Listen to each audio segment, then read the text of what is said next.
Buenas tardes, ¿cómo están? Mi nombre es Jonathan Almirón, soy estudiante de Filosofía de la Facultad de Humanidades y Artes y soy integrante de Operativo Filo, la organización que está a cargo de este evento. Bueno, Operativo Filo es una organización de estudiantes autoconvocados, independientes, que busca generar espacios para repensar ciertas cuestiones de la filosofía en cruces y en filiación con la literatura y el psicoanálisis y otros espacios de saber. Bueno, en esta oportunidad vamos a escuchar a Alberto Giordano en su conferencia que se llama La escritura como ejercicio espiritual, del ensayo al diario personal. Les quería hacer algunos comentarios antes de arrancar. Primero que nada, tenemos una libreta de quienes están hoy acá presentes. Las vamos a pasar para que se anoten si no figuran. Esto es porque les vamos a entregar a quienes quieran un certificado de asistencia que va a contar como un antecedente académico que lo pueden usar en su certificado. Bueno, y otra cosa es que queríamos agradecer al Espacio Cultural Universitario por darnos este lugar, Alberto Giordano por su generosidad y por acompañarnos hoy. Y bueno, entre otras cosas, preparé una presentación breve, marcando algunos puntos de interés que tenemos desde Operativo Filo con respecto al tema que se va a charlar hoy.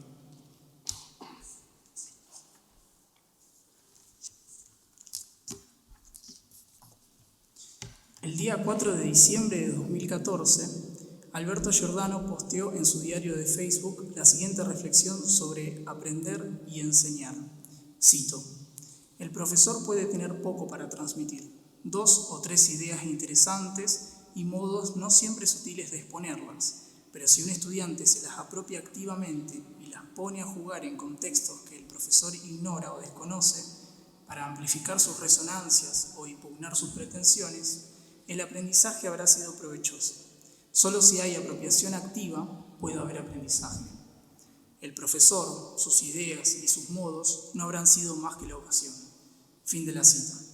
De este pasaje, extraído del libro El tiempo de la convalecencia, me interesa remarcar la importancia de la apropiación activa por parte del estudiante, en tanto condición de posibilidad para el aprendizaje que Giordano enseña, estimula y promueve, la misma que puebla su escritura: ensayos, posteos en Facebook, diarios, artículos, clases, entre otros.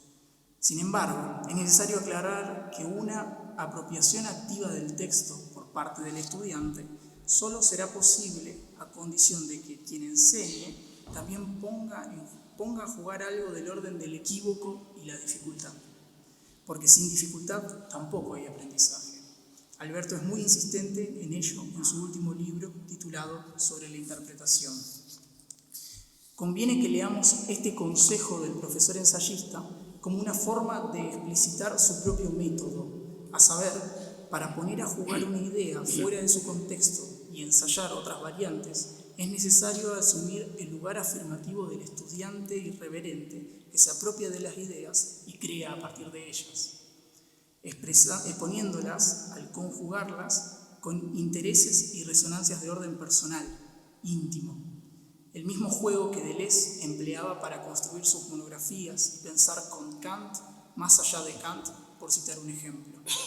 Esta tarea también es propia del crítico literario. En su ensayo, Una profesión de fe, Giordano cierra con una conclusión acerca de la función de la teoría literaria que él enseña, la cual, cito, sirve para que en los críticos académicos se despierte una sensibilidad de ensayista. Los fuerza a no desconocer, porque las reconozcan como porque quieran escribir a partir de ellas, las razones íntimas de su identificación con algunos conceptos y con el estilo de argumentación que le imponen. Tales consideraciones acerca de las resonancias que hacen posible que un estudiante se apropie de una idea y de las razones íntimas de la identificación del crítico ensayista con algunos conceptos nos introducen de lleno a la dimensión de los ejercicios espirituales y la estrecha relación que estos establecen entre vida y escritura. Según Pierre Hadot, los ejercicios espirituales remiten a las prácticas empleadas por ciertas escuelas filosóficas de la antigüedad. Estos podrían ser de orden físico, como el régimen alimentario, o discursivo, como el diálogo y la meditación, o intuitivo, como la contemplación. Pero todos ellos están destinados a operar una modificación y una transformación en el sujeto que las practicaba.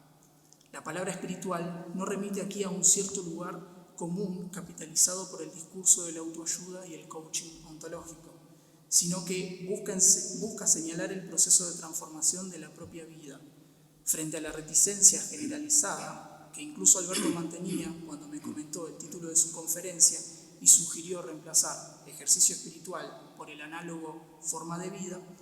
Es necesario efectuar una reapropiación de este término que hoy resulta tan esquivo. La operación consiste en recuperar su singular potencialidad, en resumidas cuentas, de reinterpretar la tradición filosófica de la antigüedad bajo el primado de la ascesis, el ejercicio y la forma de vida. En esta línea, la filosofía deja de ser interpretada como una construcción ascética de sistemas para pasar a expresarse bajo la forma de la experiencia vivida. Vida, escritura y filosofía conviven en una armoniosa ligazón. Giordano, en tanto crítico y ensayista, se apropia activamente de los conceptos e ideas de la filosofía y el psicoanálisis para pensar y teorizar las escrituras autobiográficas y las experiencias íntimas. Me gustaría cerrar esta breve presentación con una precisión sobre el concepto de vida, remarcando además la importancia que Giordano le concede. En su texto, Autoficción entre literatura y vida, encontramos la siguiente aclaración. La vida no es un atributo personal, sino el acontecimiento impersonal de potencias anómalas que fuerzan y descomponen los parámetros antropocéntricos en el sinsentido de lo extraño. La vida, que se define menos por lo que es que por lo que puede ser, por la plasticidad de los cuerpos para recrearse a través de la multiplicación de sus conexiones, nombra un campo de conceptos y de prácticas nominados por el hombre como categoría ordenadora de la experiencia.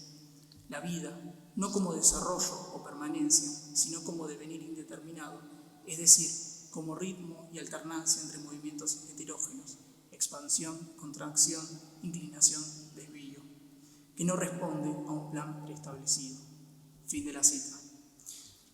Bueno, muchas gracias Alberto por estar hoy acá. Cedo la palabra.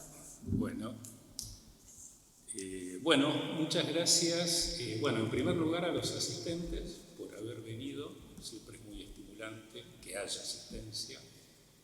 Y obviamente, muchísimas gracias por la invitación a exponer y conversar sobre cosas que me interesan mucho.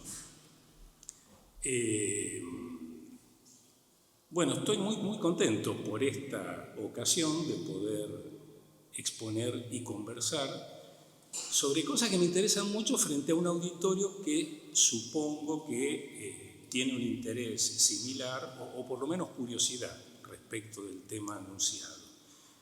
Eso ya me pone muy contento. Hay un doble motivo de alegría que había preparado una especie de exposición preliminar antes de entrar al tema propiamente dicho, que gira, voy a ver cómo me las arreglo, gira alrededor de la diferencia aprendizaje-instrucción. Varias de las cosas que iba a decir ya las anticipó Jonathan, la presentación de Jonathan. Al mismo tiempo la agradezco y la maldigo porque anticipó muchísimo de lo que iba a decir en este primer momento.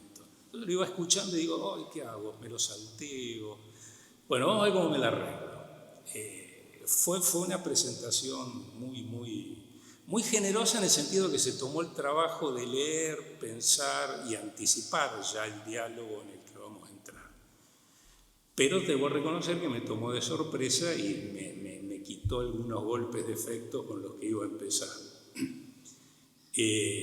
Había pensado, para darle, digamos, alguna textura conceptual a la alegría que realmente me dio cuando me enteré que me invitaban, este grupo de estudiantes de filosofía, ¿no?, que realizan este tipo de cosas, me dio mucha alegría que me implicasen en sus actividades.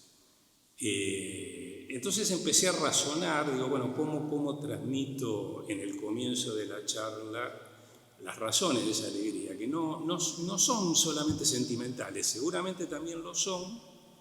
Me simpatiza mucho la idea de un grupo de estudiantes que realizan actividades extracurriculares, que es algo muy poco frecuente y muy simpático para quienes nos interesa la vida universitaria, ¿no? Que exista un grupo de estudiantes que manifieste y sostenga activamente deseo de saber.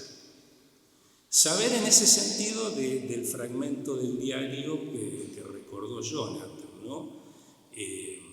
Saber en el sentido de apropiarse activamente, apropiarse de una manera transformadora. Eso para mí es lo que define al aprendizaje y a la figura del aprendiz. Ese tipo de relación con el saber, con los contenidos que se le presentan, con los programas de estudios, con los protocolos de investigación, con todo aquello que uno se encuentra en su proceso, ¿no? Académico. Entrar con esas cosas en este tipo de vínculo de apropiación en el sentido de que uno empieza a hablarlo o a usarlo en nombre propio.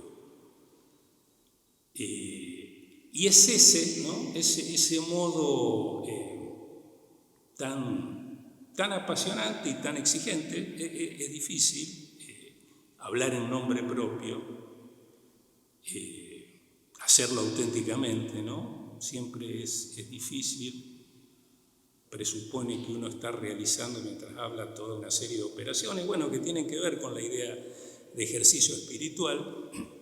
Digo, eso es difícil y es inmediatamente transformador en un doble sentido. Se transforma aquello de lo que el aprendiz se apropia, precisamente porque comienza a usarlo en nombre propio,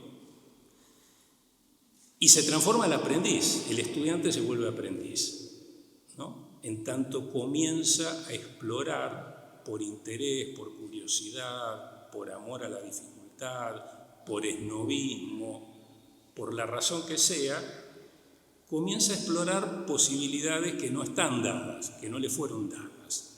Hay una diferencia muy clara a la que yo siempre vuelvo entre instruirse y aprender, ¿no? La fuerza dominante en cualquier institución de enseñanza y por lo tanto en cualquier institución universitaria, la fuerza dominante y la que tiene que dominar es la voluntad y la exigencia de instrucción, ¿no? Instruirse es incorporar, asimilar contenidos, protocolos, indicaciones, valores que ya están dados y que alguien nos comunica. Sin instrucción no hay, por supuesto, la posibilidad de que después despunte la posibilidad del saber. Pero la instrucción que, insisto, es fundamental y es imprescindible para un proceso de formación, no es suficiente en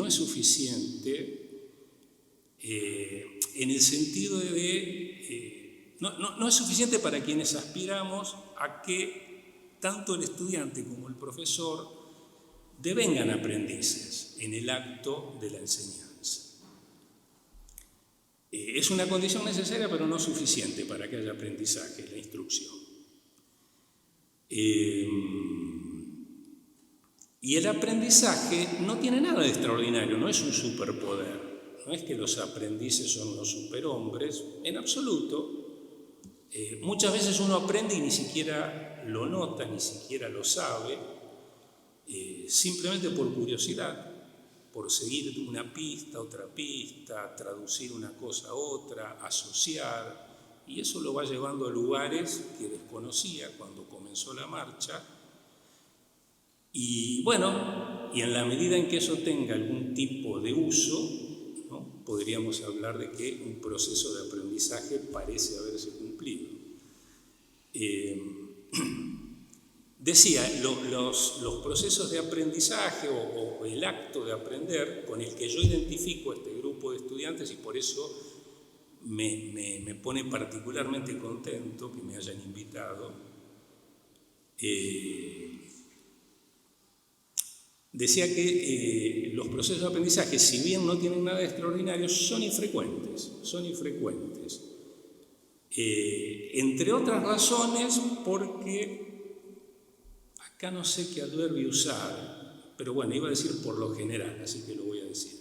Por lo general, las instituciones educativas no tienden a promoverlos y muchas veces los inhiben. Entonces, no son extraordinarios, pero son muy infrecuentes. Y por eso hay que cuidarlos, y por eso hay que alentarlos, y por eso hay que promoverlos. En lo posible suscitarlos, pero eso nunca se sabe. Yo lo escuchaba a Jonathan leyendo la entrada, no me acordaba de la entrada. Me parece que está bien, ¿no? Quiero decir, en el aprendizaje el papel más activo lo tiene quien aprende. Es cierto que para que haya aprendizaje el profesor también tiene que volverse aprendiz, ¿no? Transmitir mientras comunica contenidos, protocolos, transmitir su vínculo de aprendizaje con eso mismo que está comunicando, ¿no? Lo deseable, creo yo, es que el profesor enseñe a aprender mientras instruye. Mientras instruye, al mismo tiempo enseña a aprender. Ahora, que haya o no aprendizaje depende, yo diría, decididamente del estudiante. Por eso hablo de deseo, ¿no? Para nombrar esa cosa misteriosa. ¿Sí? ¿Por qué algunos quieren aprender y otros no? Si lo que uno les propone es muy atractivo. Peor, ¿por qué casi nadie quiere aprender lo que uno les propone si lo que uno les propone es muy atractivo y fue muy transformador en la vida de uno? Misterio, no lo sé. Quiero decir, uno puede elaborar conjeturas, pero bueno, si eso ocurre o no ocurre, bueno, depende de que ese deseo se haya despertado.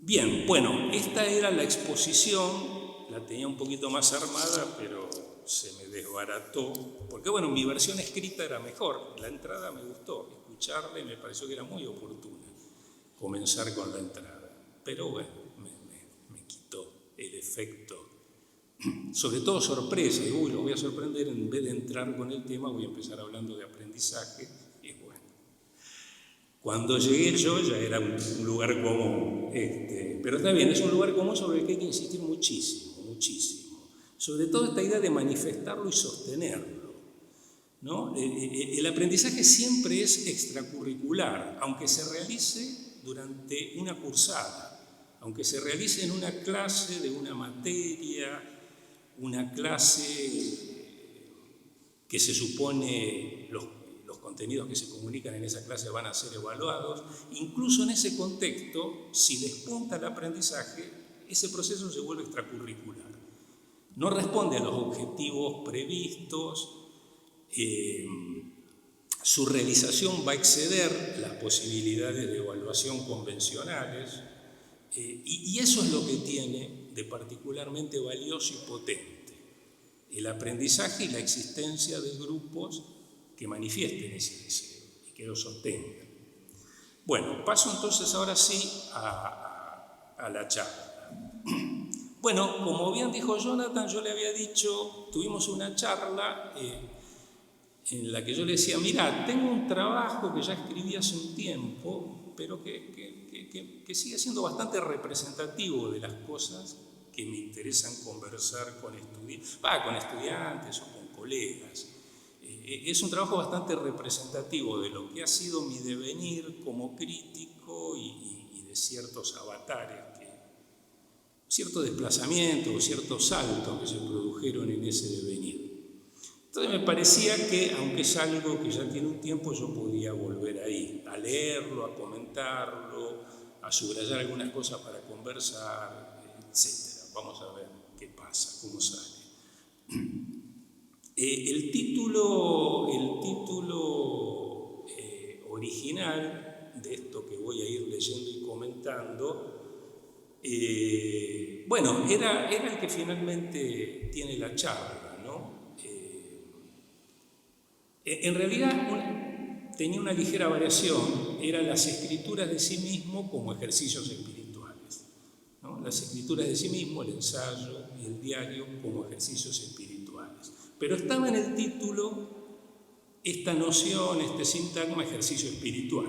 Cuando conversamos con Jonathan, yo le decía, mira, puede resultar equívoco, a mí me gusta muchísimo, espero que se note, me gusta usarlo, me gusta lo problemático que es, me gusta que uno lo usa y se siente incómodo, no todo el tiempo, ¿no? Hay momentos en que uno lo usa y se siente muy certero y muy iluminado, y hay otros que me parece que hay acá discusiones que no están saldadas. Bueno, todo eso me lo vuelve muy, muy atractivo, darle ese tipo de uso. Es algo de lo que yo diría me apropié para escribir sobre diarios y también para pensar el ensayo. Pero bueno, le decía a Jonathan, suena un poco a autoayuda. Bueno, es un avatar, hay una espiritualidad propia de la autoayuda, ¿no? Quiero decir, no es raro que suene autoayuda. Por ahí va a distraer, por ahí va a atraer demasiado, va a atraer y va a ser una especie de trampa. La gente va a venir pensando que van a encontrar indicaciones para vivir mejor. A lo mejor las encuentran, pero yo no las tengo previstas, no las voy a poder indicar. Bueno, a lo mejor eso le gustó a Jonathan, como buen organizador le di una idea. Pero bueno, aparece ya en el título ejercicio espiritual. Bueno, como les decía, voy a ir leyendo. Este trabajo tiene dos partes muy diferenciadas. Todo el trabajo en sus dos momentos es un ensayo autobiográfico. Más allá de mi gusto por lo autobiográfico, que es muy, muy marcado, y bueno, como suele ocurrirle a todos los humanos elocuentes, ha ido acentuándose con la edad, entro en estado autobiográfico en cualquier momento, en todo momento. Lo advierto e igual lo hago y me gusta.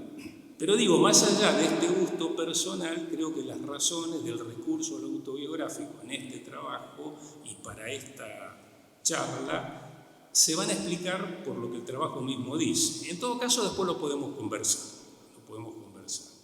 Todo lo que yo diga lo podemos conversar, ¿no? Pero bueno, yo voy a ir señalando algunas cosas que son las que se me ocurren que sería lindo conversar. Bueno, el trabajo tiene entonces un primer momento, yo diría, moderadamente autobiográfico, moderadamente respecto del segundo, que es espectacularmente autobiográfico. No, lo moderado no es porque no sea autobiográfico, sino que con relación al segundo es en ese sentido que es moderado. En este primer momento yo hago, como decía antes, una especie de revisión de lo que ha sido mi devenir como ensayista crítico, como docente, como investigador.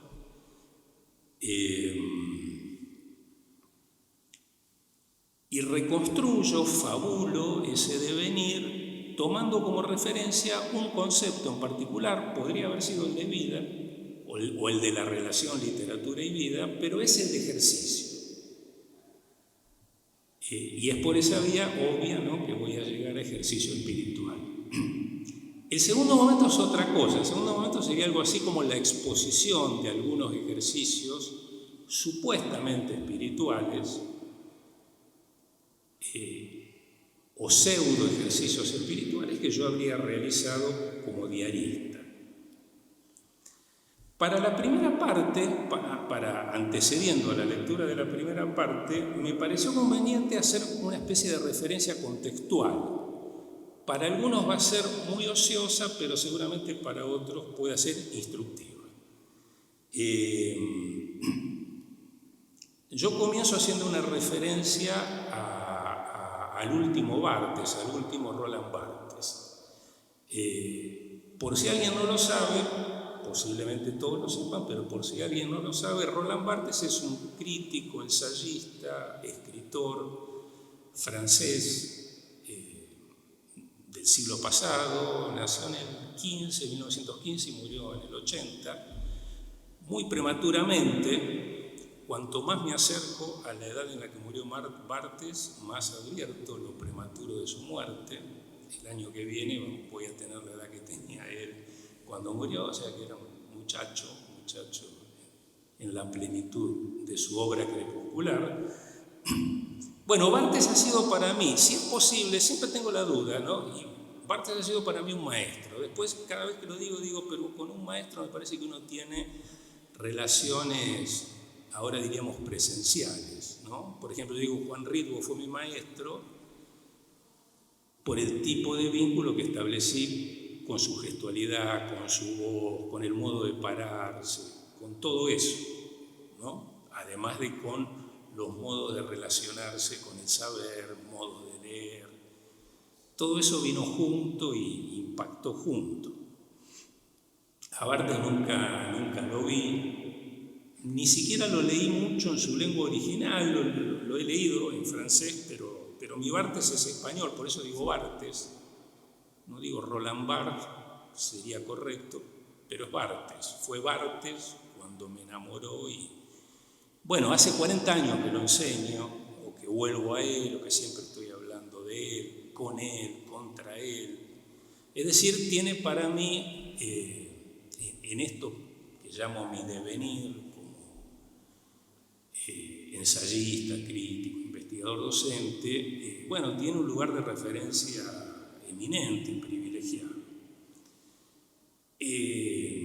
Eso de alguna forma va a estar gravitando sobre todo lo que voy a leer, a veces de manera más directa, muy explícita, a veces indirecta. Quiero decir, si entre ustedes hay, y sé que hay, algún especialista en Barthes va a decir, se está haciendo el Barthes. Y sí, es uno de los modos, digamos, que encontré de trabajar con Barthes. Imitarlo.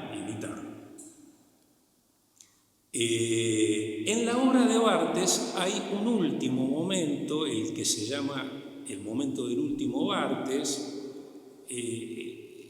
Ese momento, bueno, posiblemente sea el que va de la publicación del Placer del Texto en 1973 a la publicación de La Cámara Lúcida en el 80, que se publicó póstumamente, poco tiempo después de que Barthes murió. Pero dentro de esto que llamamos último Barthes, hay un momento particularmente atractivo para mí es fascinante, más que atractivo, y lo fue casi desde el comienzo. A lo mejor me llevó 30 años entender por qué me había resultado tan fascinante, pero lo fue desde el comienzo. Es la etapa de lo que yo llamo el giro autobiográfico en Barthes, ¿no? Es la que va de la publicación de Roland Barthes por Roland Barthes, el autorretrato de Barthes, del año 75 a La Cámara Lúcida, que es el ensayo sobre la fotografía y al mismo tiempo es el ensayo en el que Barthes procesa el duelo por la muerte de la madre. Dentro de este ultimísimo Barthes, el de los últimos 5 años, bueno, hay un acontecimiento crucial que es la muerte de la madre en el año 77. Ese acontecimiento, que por supuesto tuvo sobre la vida personal de Barthes un impacto extraordinario, porque era muy extraordinaria y muy rara la relación de Barthes con la mamá. En eso no lo he imitado, creo que afortunadamente. Pero bueno, ese acontecimiento tuvo unos efectos personales exorbitantes, diría yo, y al mismo tiempo tuvo unos efectos sobre el proceso de la obra también notables.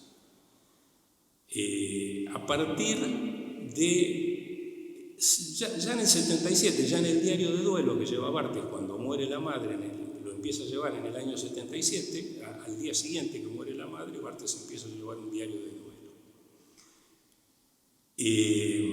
Ya a partir de ese momento Barthes empieza a fantasear con la escritura, con la experimentación, ¿no? Empieza a fantasear con la experimentación, con una forma de escritura diferente a la que ha practicado hasta ese momento, que es la del ensayo.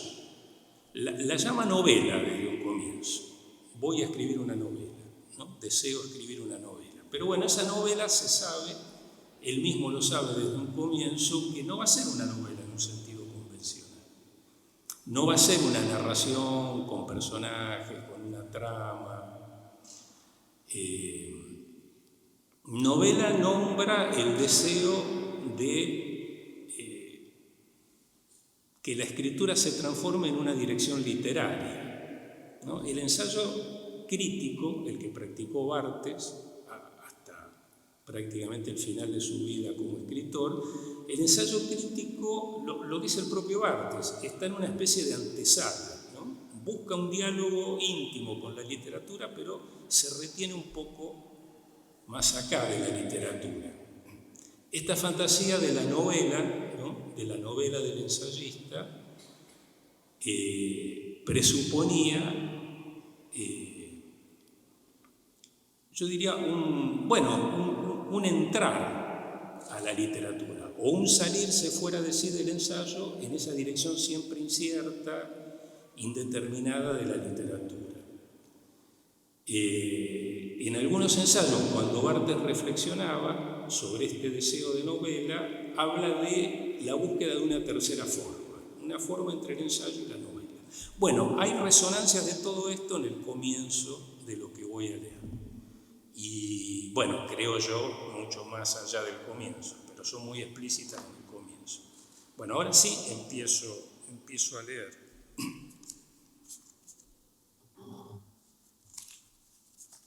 Como les decía, voy leyendo, me detengo, comento un poquito, señalo cosas y vemos con el tiempo hasta dónde llego. Cuando me parezca corto, no voy a leer seguro todo lo que traje, no creo que haga falta, aunque me va a dar pena, pero bueno, en algún momento lo interrumpo. En los que iban a ser los últimos años de su vida, después de atravesar un periodo de aflicción y asedia es un término que usa el propio Barthes, ¿no? La asedia es un pecado, es más que tedio, ¿no? Es una falta moral, es una mezcla de tedio, impotencia, regodeo en la impotencia. Retomo. En los que iban a ser los últimos años de su vida, después de atravesar un periodo de aflicción y asedia, Roland Barthes entrevió las señales de una mutación, la posibilidad de un recomienzo. La decisión de inscribir su trabajo a partir de ese momento bajo la divisa Incipit Vita Nova, comienza la vida nueva, quedó registrada en la conferencia Mucho tiempo he estado acostándome temprano, dictada en el Colegio de Francia el 19 de octubre de 1978. Les recomiendo muchísimo la lectura de esa conferencia, es como una suerte de condensación del proceso del último Barthes y es en sí mismo un texto deslumbrante. Lo mismo que Proust, con quien no se compara, pero sí se identifica, esa es una fórmula que usa mucho Barthes cuando se refiere a escritores amados.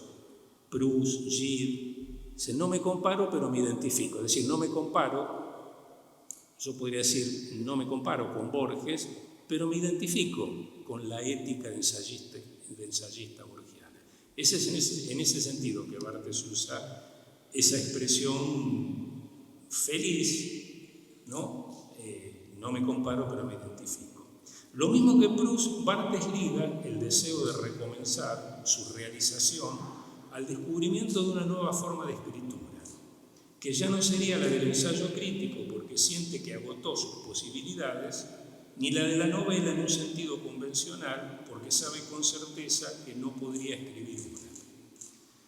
Como el autor de La Recherche, como Proust, el autor de La búsqueda del tiempo perdido, fantasea con una tercera forma capaz de movilizar las potencias literarias que corresponderían al advenimiento de una nueva edad.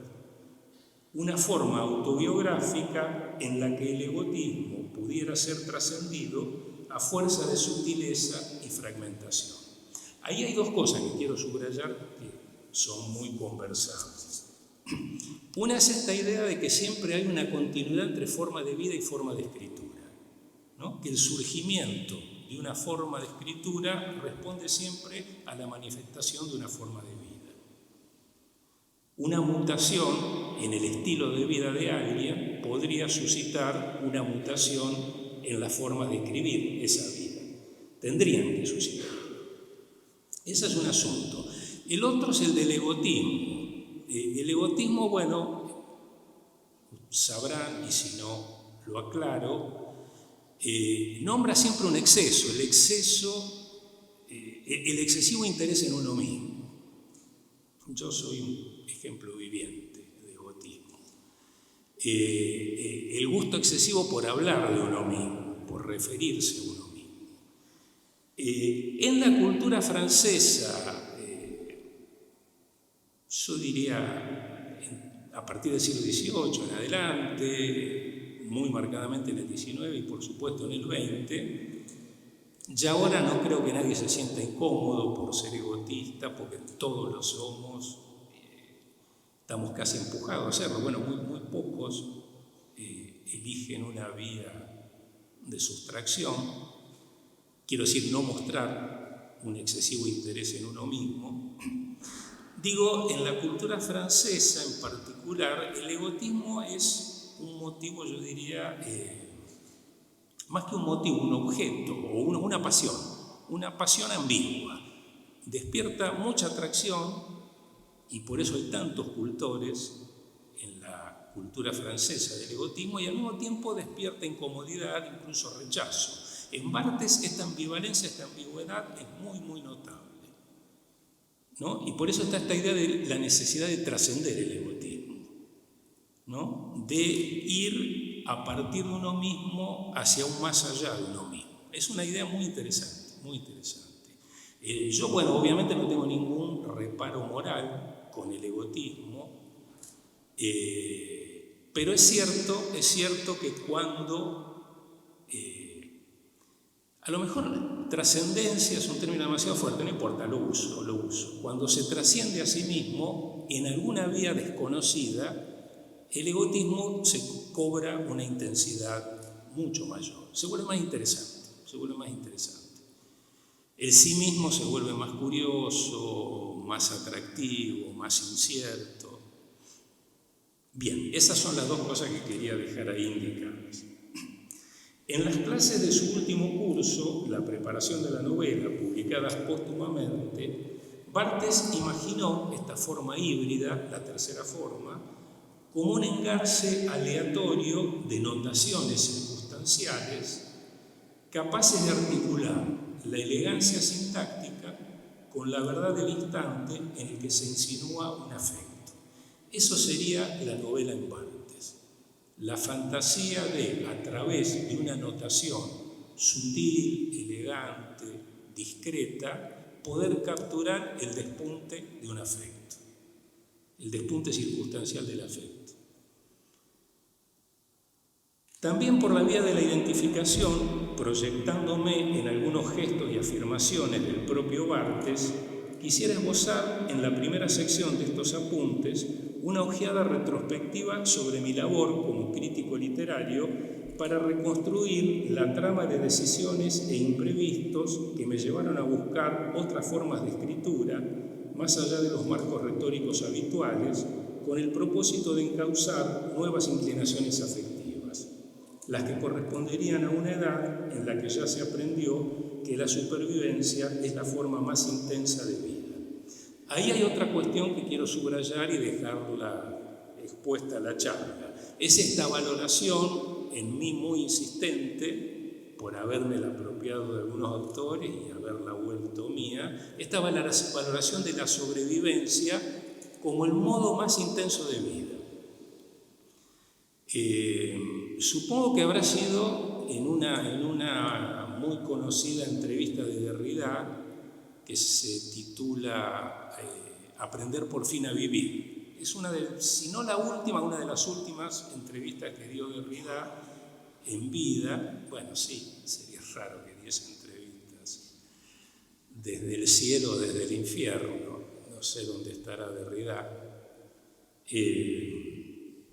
Bueno, iba a ser una de esas asociaciones que hago en clase. Hoy justo me enteré que se suicidó el hijo de Derrida, Pierre Alfieri, el hijo que había renegado del apellido, pero no importa, es algo que podemos charlarlo me interesa mucho.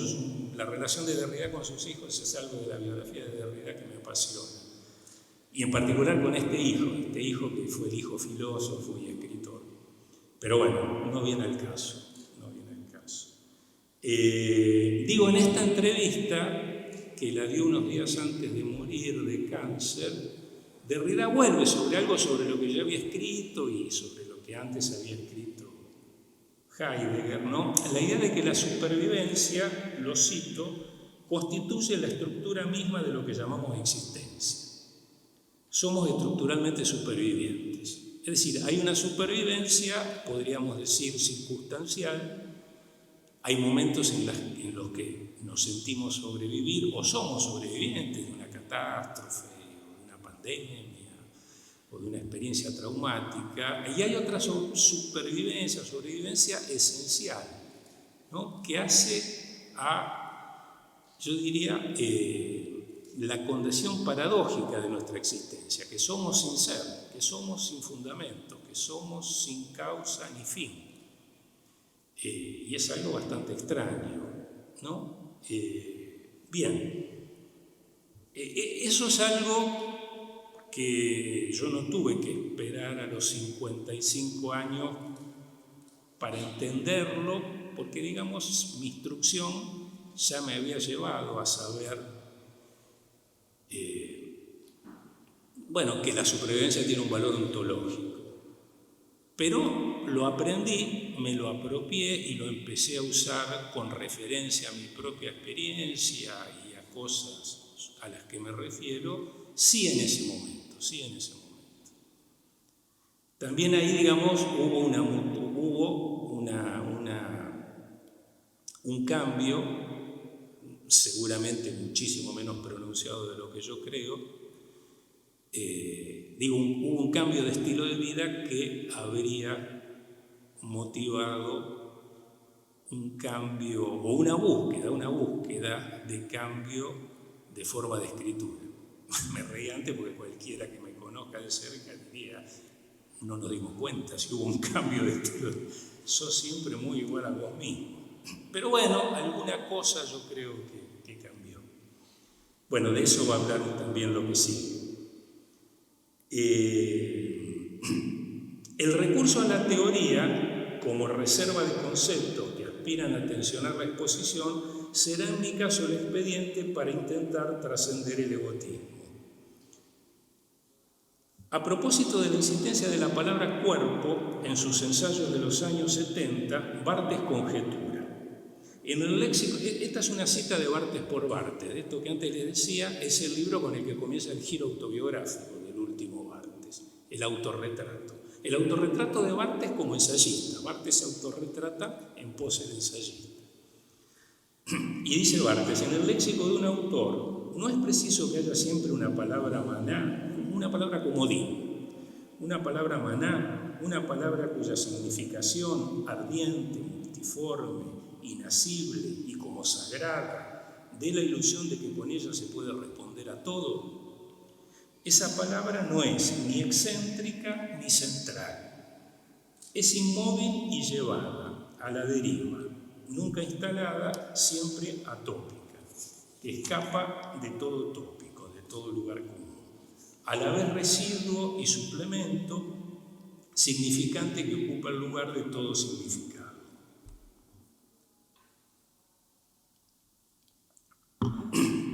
Si pienso en qué palabra cobró la fuerza de un concepto-valor en mi léxico de crítico literario, una que haya podido atraer e impulsar la argumentación obstinadamente, pero sin extinguir su reserva de incertidumbre, diría que esa palabra fue ejercicio. Algunas de las significaciones que le atribuye el diccionario exponen la plasticidad semántica que la volvió susceptible a distintas apropiaciones. Leo las definiciones del diccionario de la Real Academia. Acción y efecto de ejercer. Conjunto de movimientos corporales que se realizan para mantener o mejorar la forma física. Actividad destinada a adquirir, desarrollar o conservar una facultad o cualidad psíquica. prueba que realiza el opositor o el estudiante para obtener un grado académico o pasar un examen. No voy a explotar, no exploto en este trabajo todas las posibilidades que ofrece el diccionario, pero realmente son muchas, para ir derivando, ¿no?, conceptualmente a partir de cada una. La primera vez que recurrí a ejercicio fue para subrayar la dimensión performática y corporal de lo que había elegido como tema y método de una investigación de posgrado: la forma del ensayo. La forma del ensayo, allá por los años 80, la segunda mitad de los años 80, yo quise que fuese al mismo tiempo mi primer tema de investigación, la forma del ensayo en Borges y en Mazzotta. Eso fue lo primero que yo definí como tema, como campo de investigación. Y al mismo tiempo yo quería que mi investigación tuviese una forma ensayística, aunque sabía que iba a ser una investigación evaluada con otros criterios, que yo quería que fuese subvencionada según otros criterios, pero estaba esa mezcla de deseo y voluntad, de que entre el tema y el método no hubiese un divorcio, como suele ocurrir muy habitualmente en las prácticas universitarias, donde suele haber divorcios escandalosos entre los temas y los métodos. Iba a decir cada vez más, pero no, supongo que es algo constitutivo de lo académico, nada más que como me volví un viejo cascarrabias, me parece que cada vez más ocurre eso, pero supongo que no, que ha sido siempre así, ¿no? Que una de las limitaciones de lo académico justamente es esa, ¿no?, promover divorcios escandalosos entre los temas y los modos de tratarlos.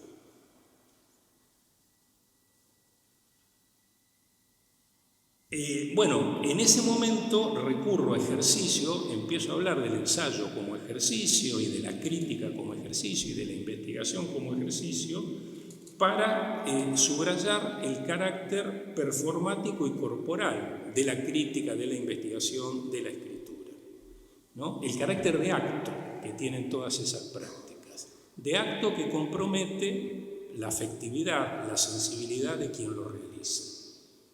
Por supuesto que sabía que no iba a ser ni subvencionado ni evaluado por mi sensibilidad,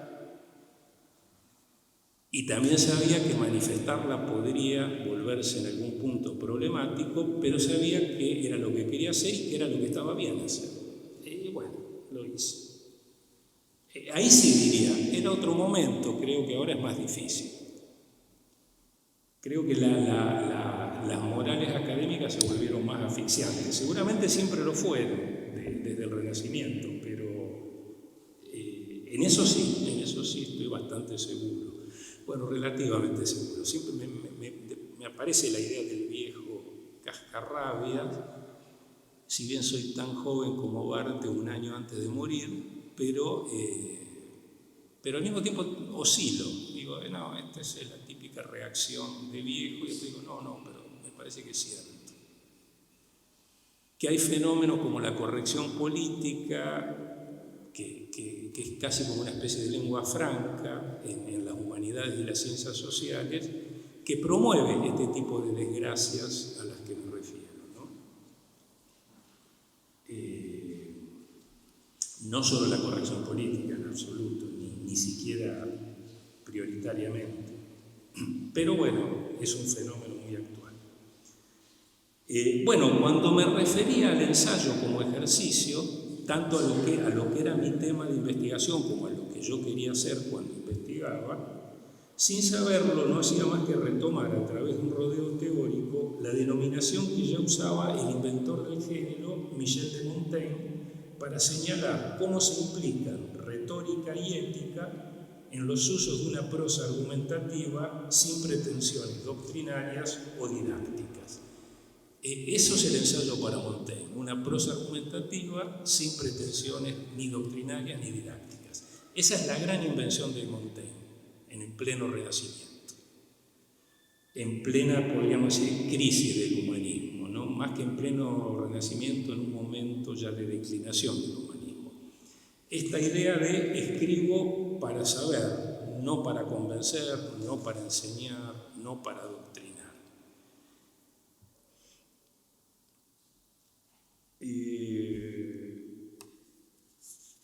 Salteo un paréntesis.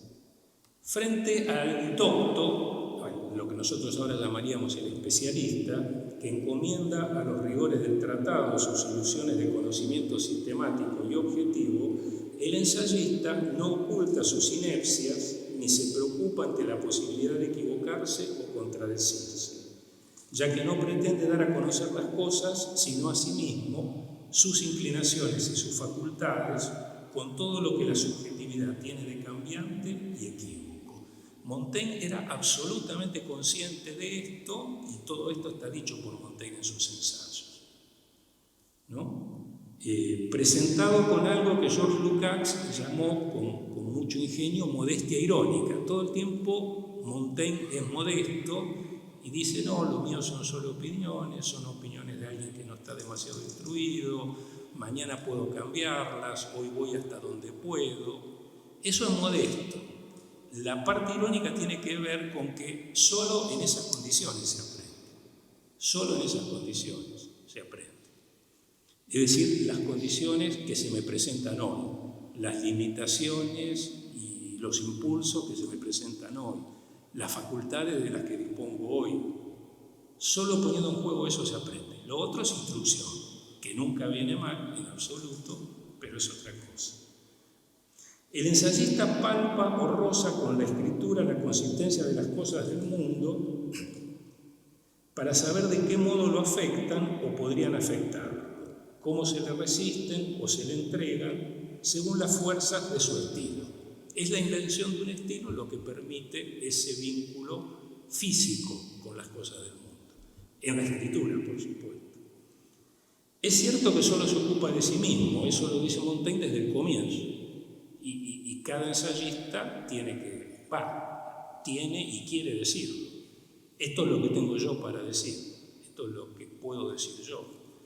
Es cierto que solo se ocupa de sí mismo, pero si lo hace en profundidad, buscando descubrir dominios desconocidos de sí mismo y del tema tratado, es raro que esas incursiones no resulten de utilidad también a otros.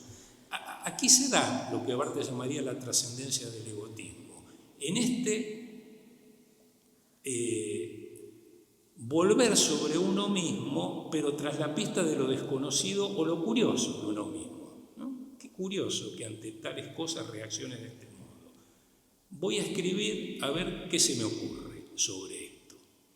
Es raro que si esa escritura, movida por ese impulso afectivo y esa ocurrencia, no se sostiene con cierta tensión formal, es raro que eso no impacte a otros. Yo diría, es imposible que no impacte a otros. Pero el primer impulso es el del repliegue, ¿no? Después la apertura la suscita justamente que sea lo desconocido, ¿no? Lo que llama. Lo desconocido puede ser lo inmediatamente desconocido, puede ser por qué cuando me dejo librado al azar en mis caminatas matutinas voy siempre por las mismas calles. Si decidí que hoy iba a ser lo que me saliese, ¿por qué me encuentro siempre por el mismo lugar? Eso es curioso, podría ser un tema, seguramente ya lo ha sido, de muy buenos ensayos. Los filósofos que han querido alcanzar algún saber de la vida que pudiera transformarla y hacerla más intensa no se han contentado, escribe Montaigne, con aguardar a cubierto y en reposo los rigores de la fortuna. No fuera que ésta les sorprendiera inexpertos y novatos en la lucha, sino que le han salido al encuentro y se han lanzado deliberadamente a la prueba de las dificultades. Es decir, el aprendiz sale al encuentro de la fortuna, sale al encuentro del azar y no teme que lo agarre sin las herramientas suficientes. Da por descontado que no va a tener las herramientas suficientes para responder a lo que ocurra. Escribe para ver si puede proveerse de algunas. La escritura del ensayo sería una ejercitación en el oficio y el arte de saber contar con el azar, porque solo se aprende por hallazgos, poniendo a prueba en cada ocasión el vigor y las insuficiencias del pensamiento y la escritura. Para cumplir plenamente con la ley del ensayo, dice Jan Starobinsky en un ensayo muy hermoso, se llama «Es posible definir el ensayo». Es un ensayo sobre el ensayo y sobre Montaigne. También se los recomiendo muchísimo que lo lean. Además es de lectura muy, muy agradable, tiene una prosa muy, muy amable, Starobinsky. Para cumplir plenamente con la ley del ensayo, el ensayista debe ensayarse a sí mismo. Escribir no solo para comunicar lo que sabe o siente, sino para experimentar qué pueden su sensibilidad y sus destrezas retóricas cuando responden a las señas que hace lo inexplorable. La pretensión de que el ensayo fuera no solo tema, sino también el método de mis investigaciones literarias, método irónico, ya que reniega de cualquier noción implicada en la idea de conocimiento reproductible, y eso es lo que implica la idea de método, reproducción. Bueno, esta pretensión de que el ensayo fuese tema y método me instaló en un campo problemático tramado por tensiones irreductibles, el de lo que llamé lo ensayístico en la crítica académica. Pero podríamos decir lo ensayístico en lo académico, lo ensayístico en la investigación académica. En mi caso en particular, como estaba investigando ensayistas críticos y me quería imaginar ensayista crítico, lo definí de ese modo. Situarse en ese campo supone el deseo de resistir el dominio que ejercen en las carreras de humanidades y ciencias sociales las morales del pragmatismo y la eficacia demostrable, el dominio que ejercen estas morales, las del pragmatismo y la eficacia demostrable, sobre los modos de articular investigación y escritura. Esto sí, estas morales, ¿no?, en las que yo diría se sostiene la cultura académica, lo que se produce tiene que tener utilidad y tiene que tener una eficacia demostrable. Esas morales sí han existido desde que existe lo académico, y no habría orden académico sin esas morales. O sea, no se trata de demonizarlas, sí se trata de advertir que hasta un punto pueden suscitar, pueden estimular, pueden promover, pero que si se plantea un proceso de aprendizaje, empiezan a inhibir, empiezan a limitar, empiezan a angostar. Si uno está presionado por la idea de demostrar, por la idea de obtener resultados útiles, está demasiado presionado como para aprender algo. Se aprende de modos indirectos, se aprende perdiendo el tiempo muy activamente, por ejemplo, que yo viniendo a esta charla podría ser. Bueno, estas morales, como toda moral, insisto, pueden estimular, pueden propulsar, pero a la larga, o a veces a la corta, inhiben, limitan, a veces francamente reprimen.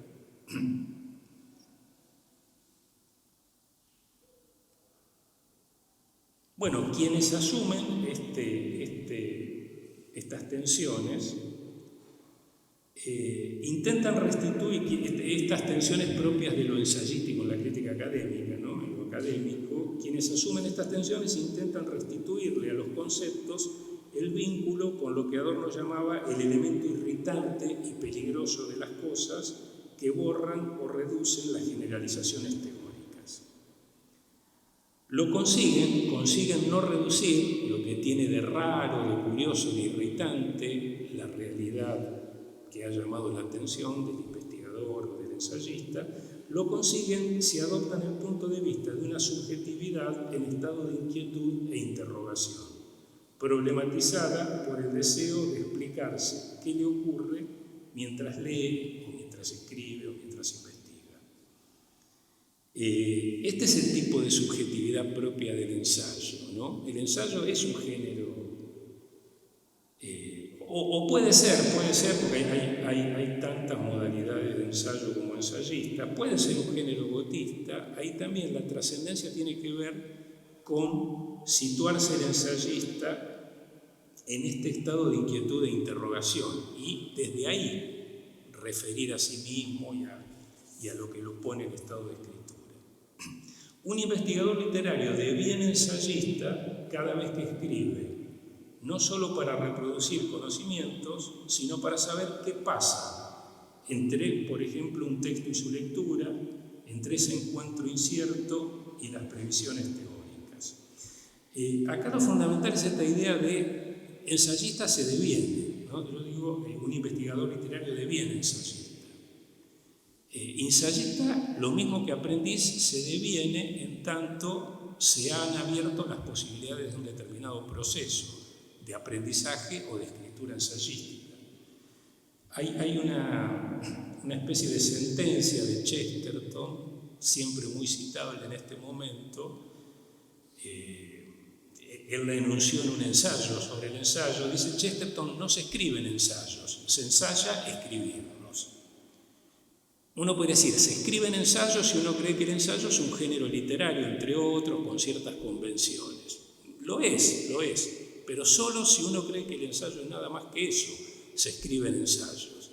Si no, se ensaya escribirlo.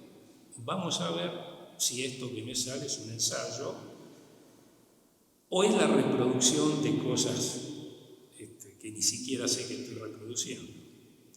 Hasta que no se realice el ejercicio, poco se sabe de eso. Y una vez que se entre en el ejercicio, ya no va a tener tanto interés saber qué es lo que uno está haciendo, sino proseguir con el ejercicio. Por eso es tan apasionante aprender, ¿no? Tan revitalizador, sea lo que sea, ¿no? Produce una especie de olvido muy activo, ¿no? Un olvido de por qué estoy haciendo esto que estoy haciendo. ¿Será adecuado? ¿Será pertinente? ¿Será conveniente? Me olvido de eso y empiezo a explorar algo. Y la exploración va poniendo en juego cosas y va suscitando encuentros y eso va abriendo camino y en algún momento se interrumpe y quedará lo que quede. Después alguien vendrá a sancionar si eso es útil o inútil. O bueno, el propio ensayista dirá, sí, esto para mí fue... Lo que pasa es que utilidad e inutilidad no es un paradigma muy caro al ensayista, ¿no? Más bien sostener e interrumpir. Sostener la tentativa, relanzarla, recomenzarla y en algún momento interrumpirla, o porque uno se aburrió, o porque no da para más, o porque apareció otra cosa, ¿no? Bien. La segunda ocasión en la que ejercicio se convirtió en un término clave, esta vez con un espesor conceptual más denso, fue en el curso de mis investigaciones sobre escrituras del yo, sobre cómo se tensiona en las configuraciones de los actos autobiográficos lo que van modelando los procesos de autofiguración y lo que emerge como efecto desplazado de una experiencia íntima. No me voy a detener mucho en esto, este es un momento un poco técnico de la exposición, pero no lo quería dejar pasar porque le dediqué muchísimo tiempo a hacer esta especie de trabajo de lector de desdoblamientos, ¿no? La primera decisión fue, bueno, voy a leer los géneros autobiográficos como realizaciones de actos autobiográficos, sea la autobiografía, sea el diario, sea una carta, sea el cuaderno de apuntes. Ahí vuelve lo que decía al comienzo del ensayo como ejercicio, ¿no? La valoración de lo performativo y de lo afectivo en el acto de la escritura, como componentes esenciales que entraron en juego en el acto y que en tanto uno lo lee, ¿no? Lee el texto como la realización de un acto, comienza a imaginar y a conjeturar en esa dirección. La de lo que se realizó y no se realizó, la de lo que aparece y lo que se sustrae, la de lo que se quiso y no se sabía que se quería. Bueno, eso ha sido una parte muy duró mucho tiempo largo y fue muy dichoso del trabajo como ensayista crítico. En diarios personales, cartas, memorias o autobiografías, los escritores figuran, a través de distintas estrategias retóricas, imágenes públicas y privadas de sí mismos por las que esperan ser reconocidos. Esto no es algo circunstancial a las escrituras autobiográficas, es algo fundamental. Se escribe la propia vida o se la cuenta para, en principio, proponer una imagen de uno mismo con la que uno espera o busca ser reconocido. A esto la teoría literaria se lo llama procesos de autofiguración. Los procesos de autofiguración son a la vez inter- y transsubjetivos. Los escritores se representan para otros, desde otros, según las posibilidades que ofrecen los imaginarios sociales que definen en cada momento lo que es aceptable o deseable en términos de intersubjetividad. Pero a veces, bajo la presión de inclinaciones íntimas, desconocidas o olvidadas, que solo el lector advierte, las autofiguraciones se enrarecen o toman direcciones imprevistas. Las imágenes que debían servir de señuelo al reconocimiento y la admiración se impregnan de una inquietante ambigüedad. A la manera de un psicoanalista dispuesto a escuchar los intervalos que se abren entre el decir y lo dicho, a imaginar en las resonancias de ese vacío las posibilidades de un recorrido existencial denegado, como lector de las tensiones que inquietan los actos autobiográficos, fui elaborando de ensayo en ensayo una estrategia de intervenciones críticas que consiste en señalar la emergencia de algunos gestos enunciativos indeterminados que muestran más o menos de lo que la escritura compone en términos de imaginario de autor. Bueno, no me extiendo en eso, pero podríamos charlarlo.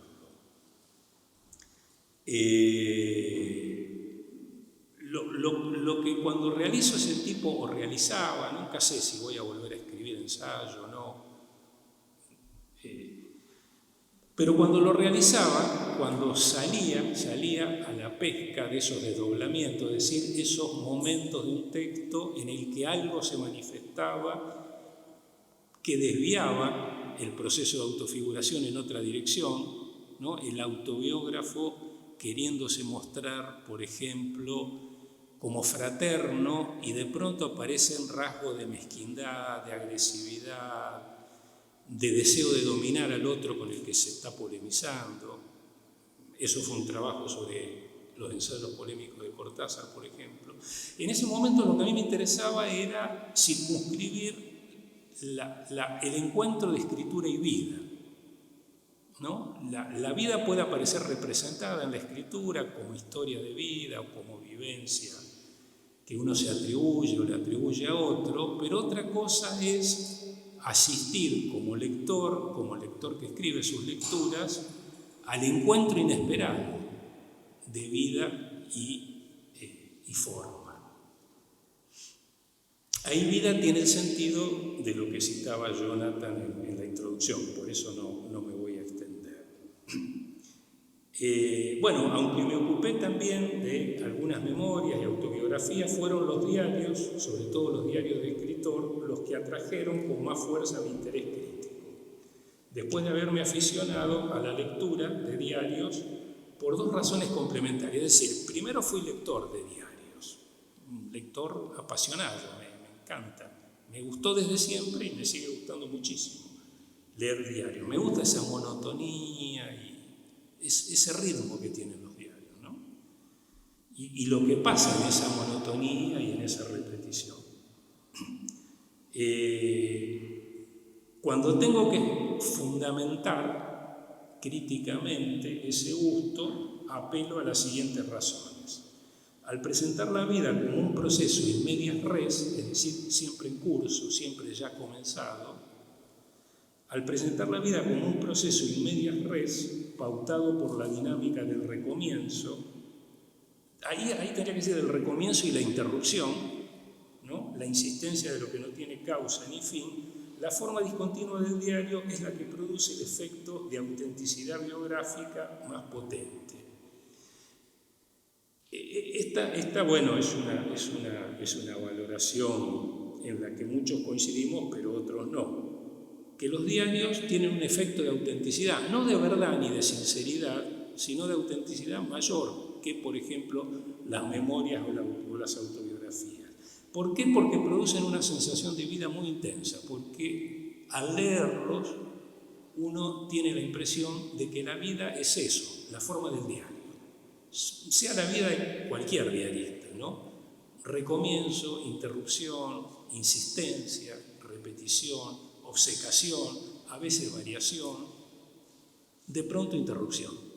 Y eso ya siempre ha comenzado cuando se empieza a llevar el diario, ¿no? Ese juego, ¿no?, de factores producen un efecto de autenticidad muy potente.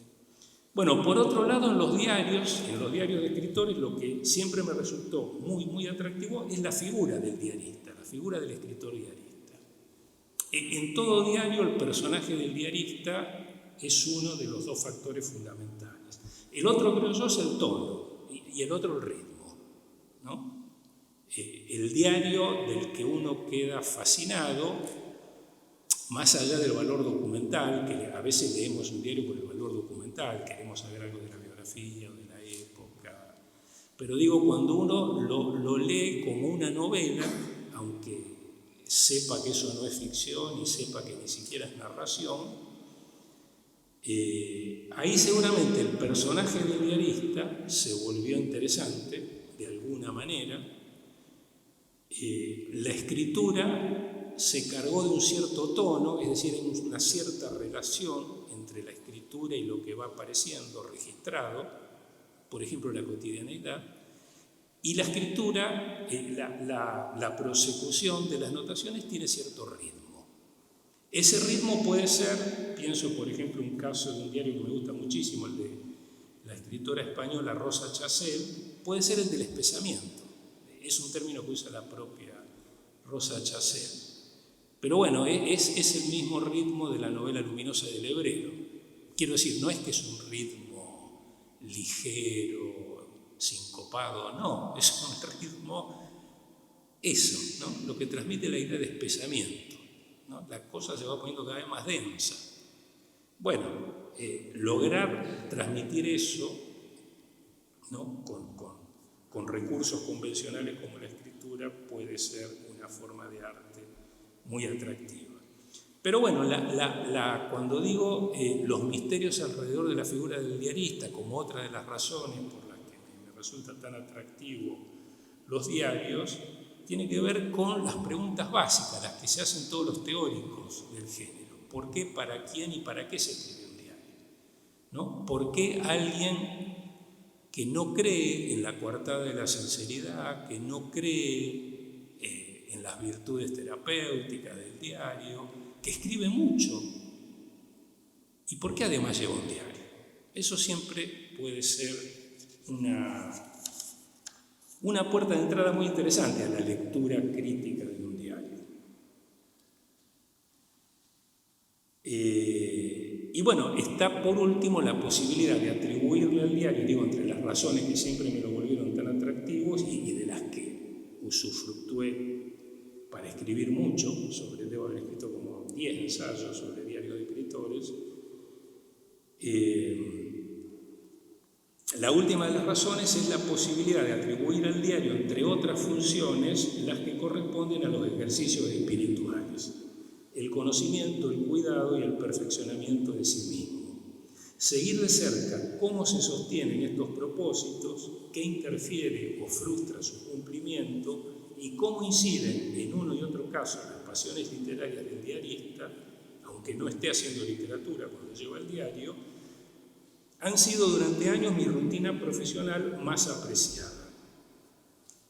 Es decir, no es raro que el escritor diarista manifieste que lleva el diario movido por algún propósito espiritual, por ejemplo, para contener la angustia, para equilibrarse, para organizarse. Y no es raro que el hecho de perseguir esos logros espirituales por la vía de la escritura produzca pequeñas catástrofes, dado el vínculo exorbitantemente afectivo que tienen los escritores con la escritura. Tal vez alguien que no sea escritor puede llevar un diario y confiar que la escritura le sirva para contener la angustia, para dominar la ansiedad. En el caso del escritor es probable que proponerse escribir la ansiedad le provoque más ansiedad, lo confronte con la imposibilidad de poder escribir la ansiedad. La imposibilidad de escribir es una pasión, diría, constitutiva del escritor como figura moderna, ¿no? El escritor es el que sabe que no puede escribir, sabe que cuando se enfrente a alguna experiencia afectiva no va a poder escribir, y ahí empieza. En hermenéutica, ya voy terminando con la primera parte y creo que ahí vamos a terminar para que podamos charlar. La segunda era con la que yo tenía más expectativa, pero bueno, pasa así. En hermenéutica del sujeto, Michel Foucault llama espiritualidad al conjunto de las búsquedas y prácticas por las cuales el sujeto realiza en sí mismo las transformaciones necesarias para tener acceso a la verdad. Lo repito como si estuviésemos en una clase porque va muy al meollo del tema, ¿no? Por si alguien vino muy concernido por el tema. ¿Qué sería para Foucault la espiritualidad, ¿no? El conjunto de las búsquedas y prácticas por las cuales el sujeto realiza en sí mismo, sobre sí mismo, trabajando sobre sí mismo, las transformaciones necesarias para tener acceso a la verdad de sí mismo. Podríamos decir a la verdad de sí mismo. No lo complico porque creo que lo digo ahora inmediatamente.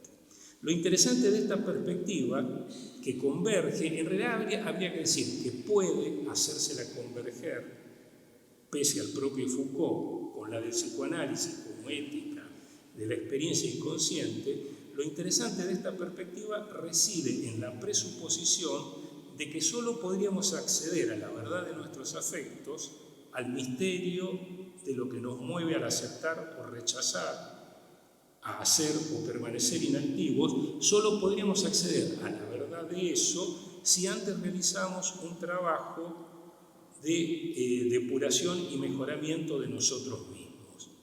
La idea de provocar la convergencia del Foucault de la hermenéutica del sujeto, el de la tecnología de sí mismo, el interesado por la espiritualidad de los antiguos, con el psicoanálisis, es de un psicoanalista, Jean Alouche. Jean Alouche escribió este libro, El psicoanálisis es un ejercicio espiritual, que lo releí esta semana para volver a instruirme, y me sigue pareciendo muy interesante. Digo porque lo releí por primera vez después de haber leído, no llegan a ser críticas, son como 2 o 3 señalamientos que hace Juan Ritvo en un ensayo sobre la espiritualidad en el Moisés de Freud, y yo ya sabía que eso estaba, por algunos comentarios que alguna vez me había hecho Juan, sobre ese cruce entre la idea de ejercicio espiritual tal como viene de Foucault y lo que uno cree que se hace cuando se entra en una experiencia psicoanalítica, que no es lo mismo que decir cuando uno va al psicoanalista, se puede ir 20 años y no haber experimentado nada. Me ha ocurrido, supongo que a casi todos.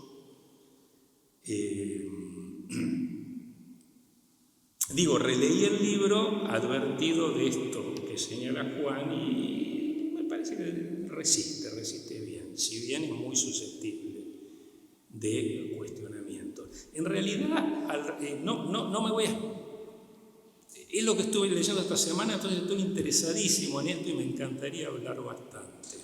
Pero bueno, no es el momento. Hay varias controversias alrededor del uso de la apropiación, ¿no?, del concepto de ejercicio espiritual. Foucault se lo apropia de Pierre Ardot, el historiador de la filosofía antigua que citó Jonathan, ¿no? Es Pierre Ardot el primero, no estrictamente el primero, él mismo señala algunos antecedentes, pero bueno, claramente es el que, justamente en su libro Ejercicios Espirituales y Filosofía Antigua, muestra la relevancia que tenía para ciertas escuelas filosóficas, como los estoicos, algo los epicúreos, los neoplatónicos, la idea de que en tanto la filosofía era una escuela de vida, ¿no? Que el filósofo era aquel que aprendía a vivir, o que buscaba modos de aprender a vivir, los ejercicios espirituales orientados en esa dirección tenían una importancia fundamental. Ejercicios tales como los cuadernos de notas, la correspondencia, digo los que tienen que ver con la escritura. Hay ejercicios de otro tipo con distintas esferas de la existencia. Foucault se agarra de Pierre Ardot, simpatiza muchísimo con ese modo de pensar a la filosofía antigua y sobre todo la idea de ejercicio espiritual, y la pone a jugar en el contexto de sus propias investigaciones.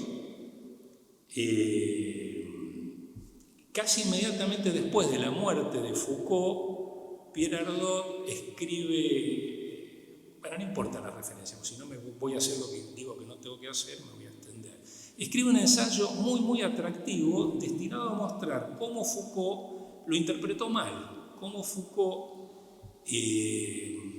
la idea que se hace Foucault de los ejercicios espirituales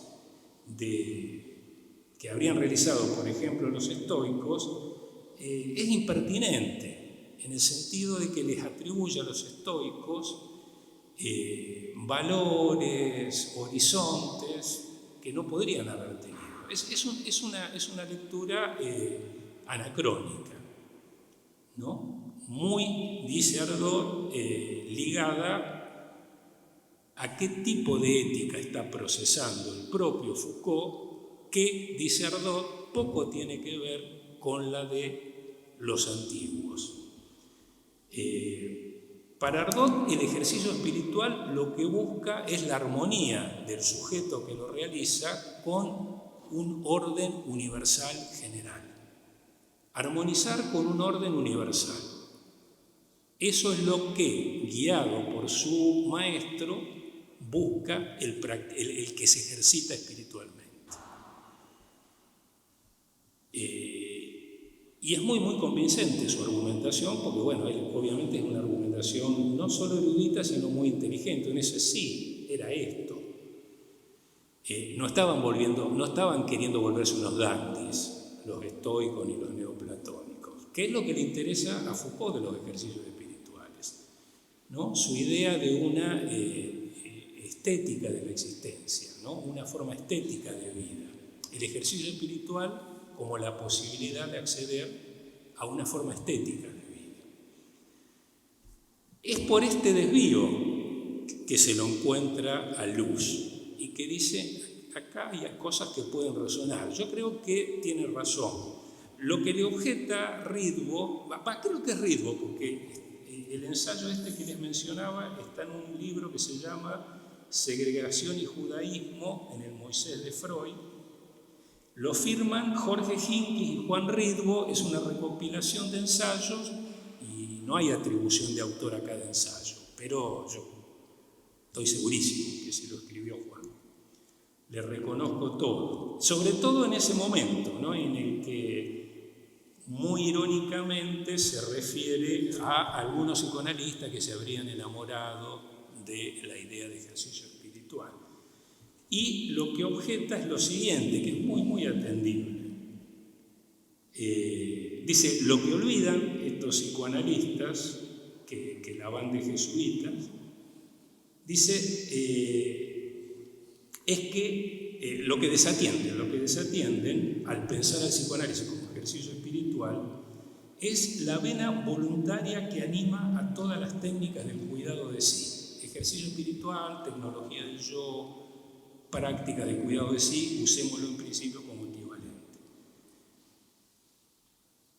Estas técnicas de cuidado de sí son siempre enseñadas por un maestro, son voluntarias, enseñadas por un maestro, y estos psicoanalistas descuidan también que ese cuidado de sí mismo no solo involucra una dirección reglada de la práctica, sino que es también un gobierno de sí mismo que recobra la vieja suficiencia. Eso es absolutamente pertinente para la lectura de Ardot, ¿no? Esta idea de armonizar con un orden de valores universales por la vía de un ejercicio espiritual orientado por las indicaciones de un maestro, eso es lo que para Ardot es el ejercicio espiritual. Yo creo que no lo es para Foucault, y mucho menos para Luce. No creo que a Luce se desentiende de esta especie de lastre voluntarista y moral de la idea de ejercicio espiritual. Hace un uso, yo diría, doblemente impertinente. Si el de Foucault es impertinente en relación a lo que dice Ardot, es decir, lee a los estoicos como si fuesen Oscar Wilde, bueno, a Luce lee a Foucault como si fuese algunos momentos de Freud. Bueno, es una especie de duplicación de la impertinencia. Han salido grandes cosas de las lecturas impertinentes. No siempre, pero muchas veces. En todo caso, solo de lecturas impertinentes salen grandes cosas. Solo de lecturas que no se someten a criterios de pertinencia, que cruzan, mezclan, prueban y ahí sale o no algo. El ejercicio espiritual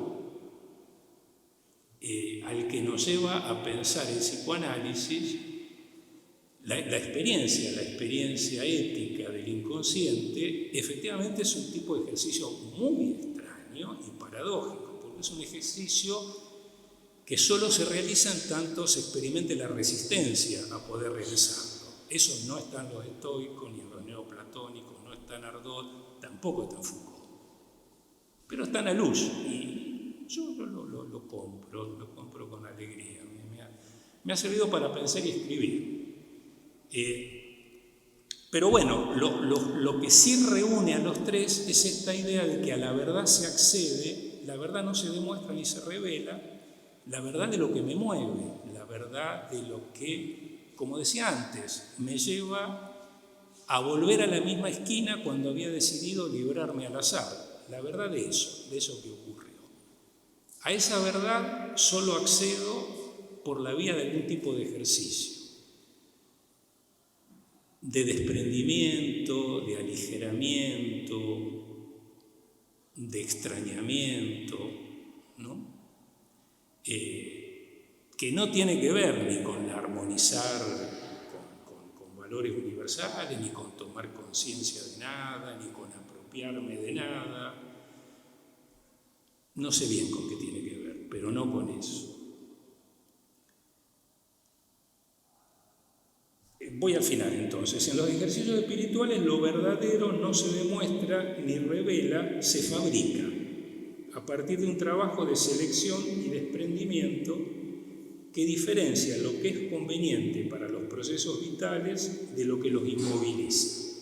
Ese es el tipo de interés para Foucault, pero sobre todo para Luce y para mí cuando leía las escrituras autobiográficas, ¿no? ¿Qué es lo que detiene, qué es lo que inmoviliza, qué es lo que fija, qué es, por el contrario, lo que deja en un estado de vacancia, de cierta plasticidad?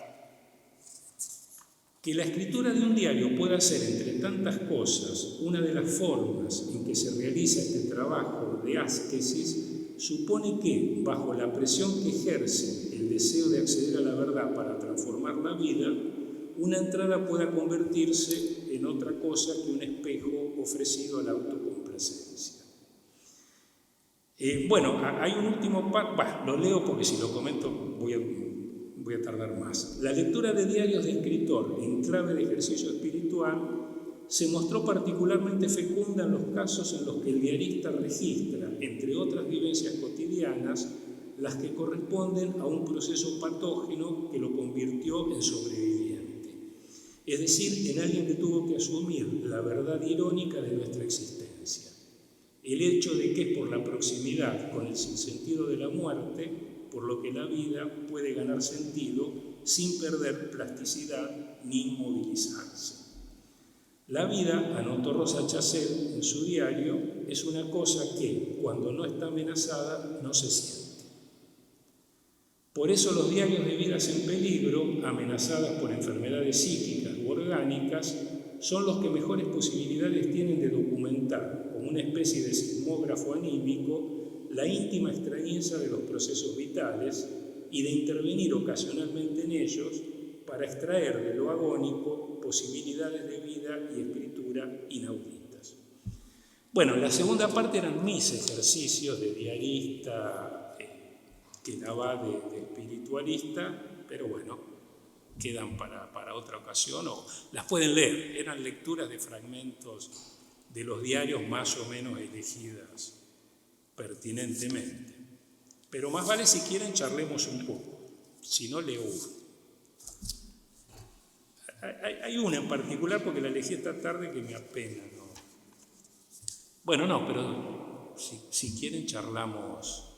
Deben haber quedado un poco abrumados, pero